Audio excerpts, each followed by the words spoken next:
there's another tornado brewing over there in the name of Inoue. That is a bad dude, you hear me? Say what you want, I know he way over there in Japan or wherever he is, but that is a bad dude. You understand me? They don't give him the credit because we don't see him that much.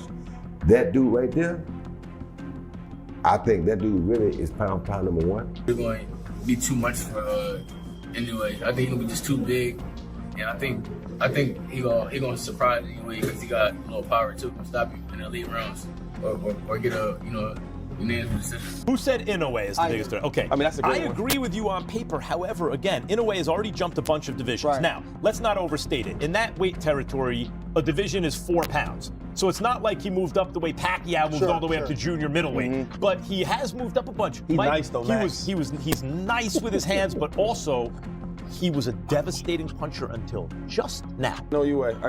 Inoue. In no way. No way. So I got Inoue. Nakatani. I got Nakatani. We still got that back good? You got Nakatani? Yes. I think he has a great shot. We made it back. Yeah, he played up. He ain't gonna tough style, like we've said all along. I know you're in the gym with Zerto. You in the gym with Nakatani? My Coppinger is. I mean, he's just showing each and every time out he's improving. He's getting closer to being ready for a guy like Inoue. And listen, stylistically, I'm not saying he can't beat Inoue. I think actually he absolutely can beat Inoue.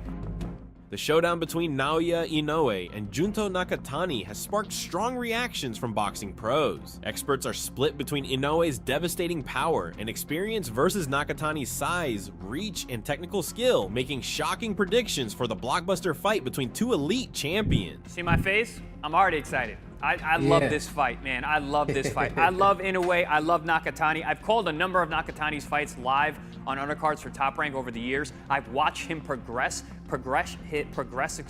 his evolution over the years. He is a perfect hybrid of a Japanese fighter with a Western flair. He's got this athleticism to him. He's a southpaw. He gets low. He changes levels. He's got that fluidity. And also, he's got that fundamental strength and heart and fighting spirit that we see from Japanese fighters. You put those together, man, that is a tall task for anyone in the world.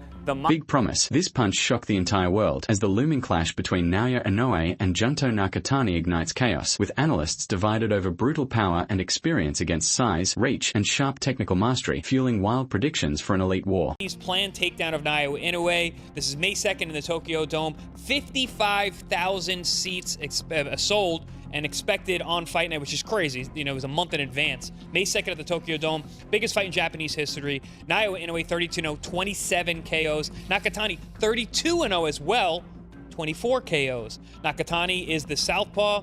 He's got a height advantage, reach advantage. He's got a kind of a hybrid style where he brings in some of the Western style into the Japanese style as well.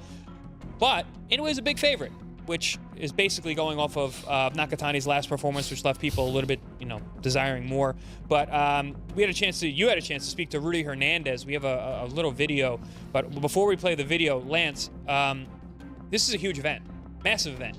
And regardless of how Nakatani didn't look... Big promise. This punch shocked the entire world as Naoya Inoue and Junto Nakatani close in on a collision set for May 2nd, 2026 inside the legendary Tokyo Dome, where the tension isn't just about a fight, but a historic all-Japanese war between two undefeated champions, each carrying the weight of legacy on their shoulders, knowing that one moment, one mistake, or one perfectly timed strike could decide who writes their name into boxing history forever, while the other watches everything slip away in silence. It comes down to a lot of things, I think the best guy that I faced, maybe perhaps if I was younger, it might be a different story, but at the moment of who I am in this time, I would say Inoue is the toughest that I've faced, or the strongest that I've faced. You mentioned Inoue as probably potentially the best fighter that you faced in your career. What is it about him that gives you that distinction?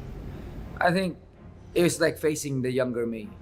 There's just a lot of similarities in terms of power, explosiveness, and sometimes intelligence, but I think a lot of it is given the similarities is what makes it. In a chilling confession, Nonito Donoraya revealed Naoya Inoue stands as the most dangerous and unbreakable opponent he ever encountered. Donoraya detailed the crushing power, razor accuracy, and suffocating pressure, admitting he was dragged beyond his limits, leaving no doubt about Inoue's terrifying elite dominance today. I'm proud of him. He's from Japan in Asia. place. So his style is like when I was young, like 15, like when I was 115, 122, 115. Inoue is he can fight in different division. If you want my advice on how to do what to do, I can give him advice. You can get him to 8 divisions. I don't know. 8 division is hard to accomplish. Manny Pacquiao has praised Naoya Inoue, saying the Japanese champion reminds him of his younger, explosive self in boxing. He emphasized Inoue's frightening speed, aggression, and fluid movement, saying he fights with same devastating style Pacquiao once unleashed in prime years. Like, what's the guy from Japan? Inoue? Yeah. Do you foresee potentially at some day you guys meeting together, maybe at a catchweight, or maybe if he keeps going up in weight? Probably. Yeah. That would be like a fun fight. Crazy. Yeah, that would be a fun fight. Now that would be technical. That fight right there, like me and him. But I think I'll be too big for him. Probably, yeah. I'll be too big for him. Yeah. But that fight would be like. Like a dream fight. Yeah. Gervin Davis, a respected figure in boxing, has repeatedly expressed deep admiration for Naoya Inoue. He acknowledged that facing Inoue would be a monumental challenge, highlighting how the monster possesses an innate ability to read his opponents and adjust his strategy on the fly in real time instantly. Inoue can become a multiple weight world champion. So I'm thinking, what if one day we fight 140? I'm talking about future, and we do it in Japan. It'll be huge. Huge. Mark my words, if it somehow plays out that way, I think that fight will be one of the biggest pay-per-views of all time. Remember, Ryan Garcia believes Naoya Inoue will defeat Nakatani, boldly calling him a future multi-weight world champion in the making. Just like Tank Davis, Garcia has also shown interest in sharing the ring with him one day, adding that Inoue's skill, power, and rising dominance could transform him into a true boxing legend across multiple divisions soon. Do you think the winner, did you see the monster in the ring? Do you think he's the best pound for pound, or the winner of this fight is the best fighter? Japanese fight is the best fight. Mike, my opinion, I'm nobody, but I think it's the best fight. Mike, the idea's been thrown out there for him to move up to 130 fights and fight Gervonta Davis down the line. Could you see that fight happening? Yeah, listen, see how much he wants to move. He's 122 now, right? 122, he'd be going to 135. They fight. Mike Tyson has praised Naoya Inoue, recognizing him as one of the most electrifying and technically skilled boxers of the current era. World champion, and is he unbeatable? Well, he looks unbeatable. And the fight ended at the start of round 7. Listen, Inoue is sharp, he's compact, he's got a nice tight defense, he blocks shots with his gloves, but he also got quick reflex slips, he slips back, he's on his toes.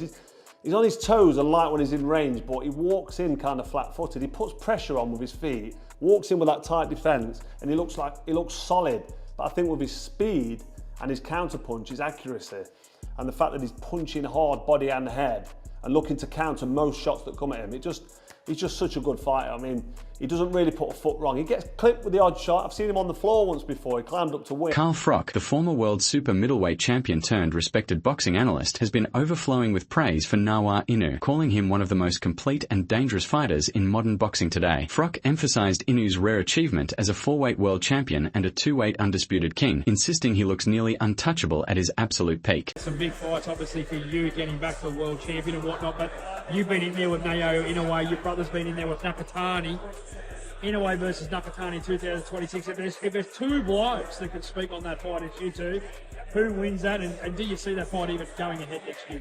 Yeah, I think it does. I think it will go ahead because there's such big demand for it. Everyone's talking about it, everyone wants to see it, and it's a cracking matchup.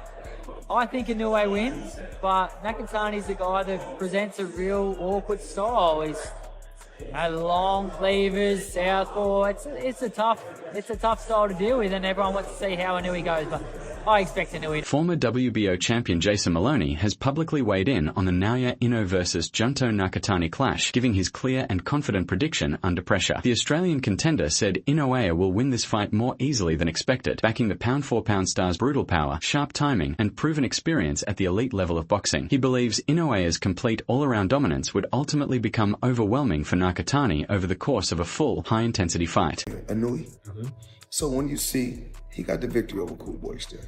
Cool Boy Steph, he's not a heavy puncher, good boxer.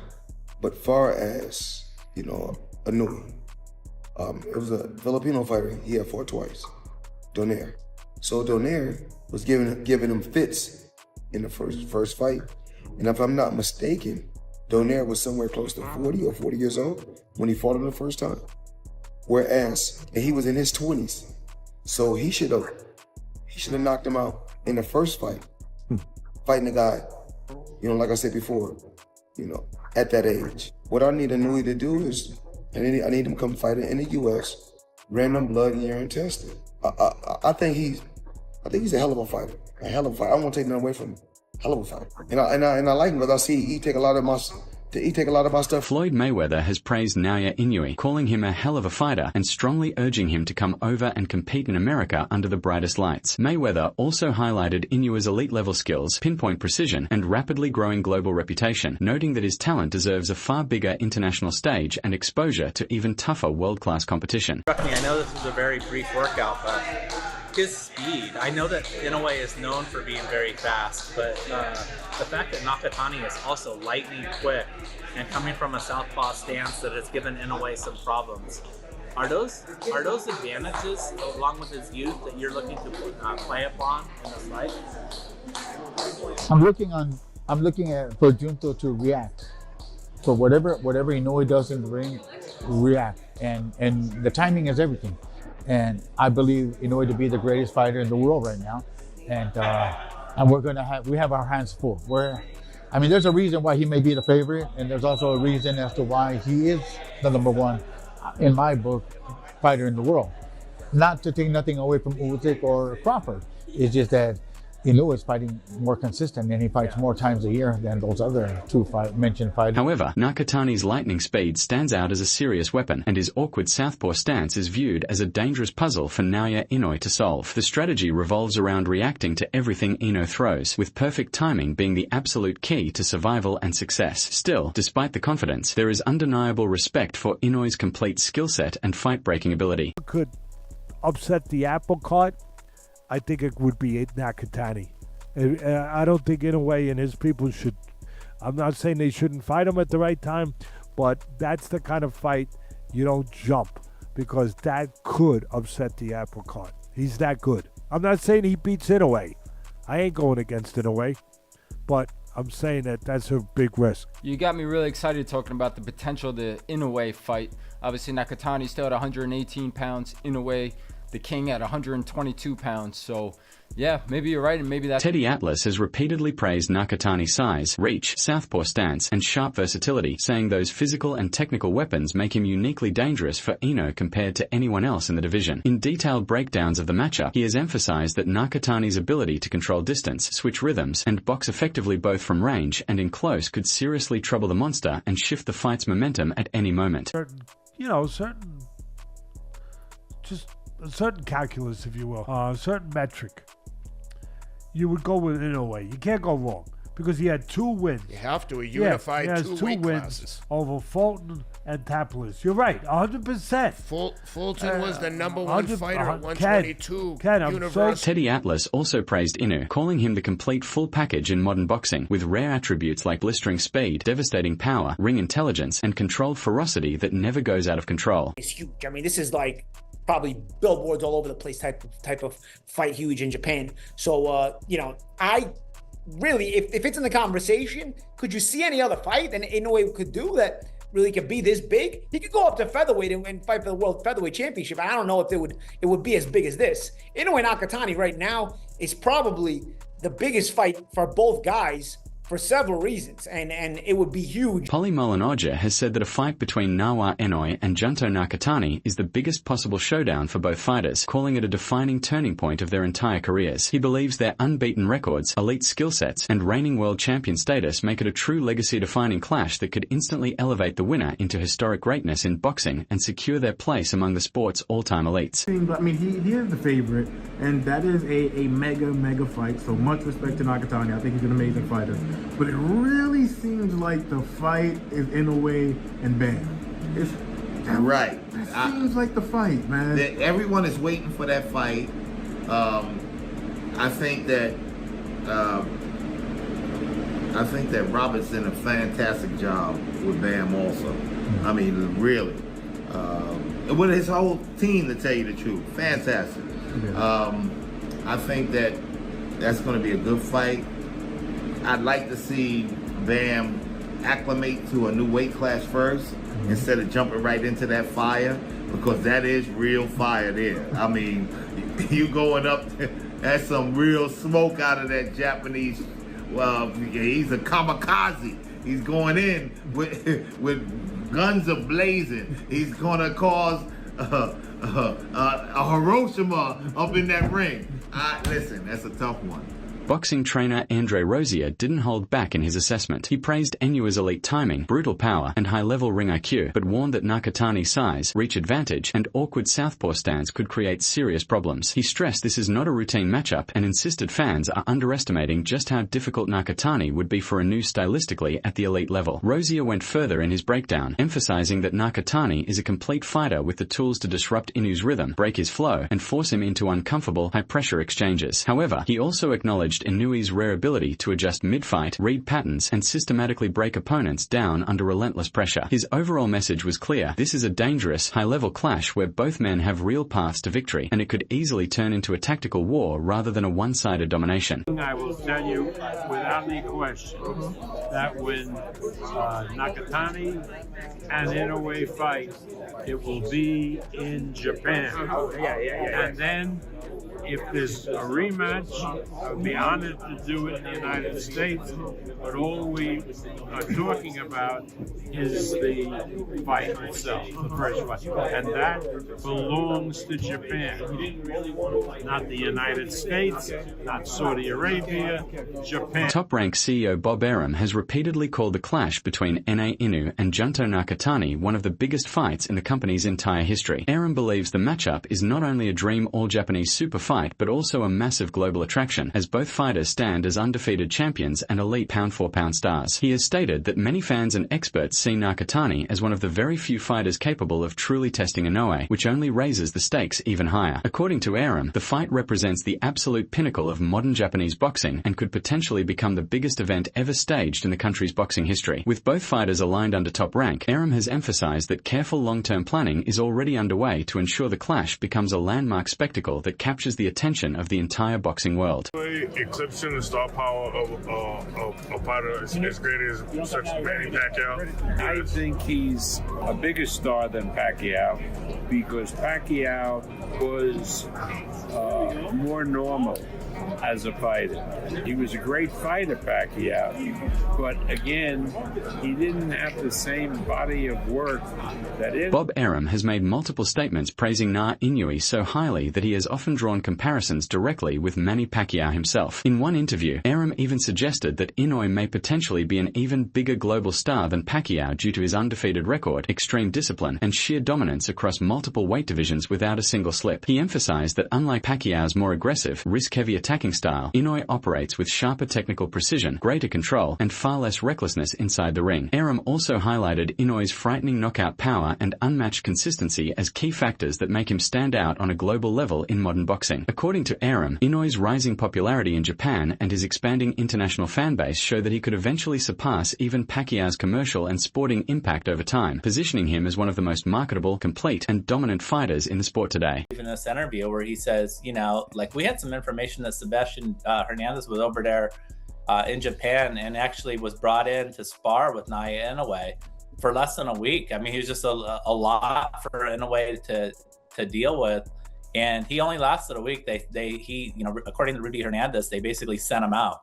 Now, is that spin? I don't know, but that's what Rudy Hernandez says. And we did see that Hernandez gave Nakatani such a tough time in Saudi Arabia. So, you know, look, I mean, I think that fighters have tough moments. I mean, even Inoue himself had a tough moment, right, where he was on the canvas against Ramon Cardenas and got back up and won the fight.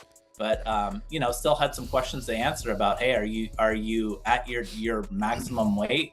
You know, given what your performances at this weight class have been. So look, there's always criticism out there. There's always some skepticism that is. Rudy Hernandez says Junto Nakatani's training in Los Angeles is going well, and he has already noticed clear improvements in the fighter, suggesting the work being done in camp is starting to take effect. At the same time, Hernandez explains that it is completely normal for a fighter's performance in training to fluctuate. Some days the sparring looks sharp, fast, and controlled, while on other days it may not look as impressive, but that inconsistency is part of the learning curve and final adjustments before a major fight. He also makes a crucial point that how a fighter looks inside the gym is never the same as how they will actually perform under real fight night pressure. According to him, the main focus of Nakatani's camp is pure preparation for battle against Naoya, not trying to impress observers or social media during training sessions. If this fight actually happens, it really comes down to a classic clash of elite power and timing vs physical advantages and technical structure.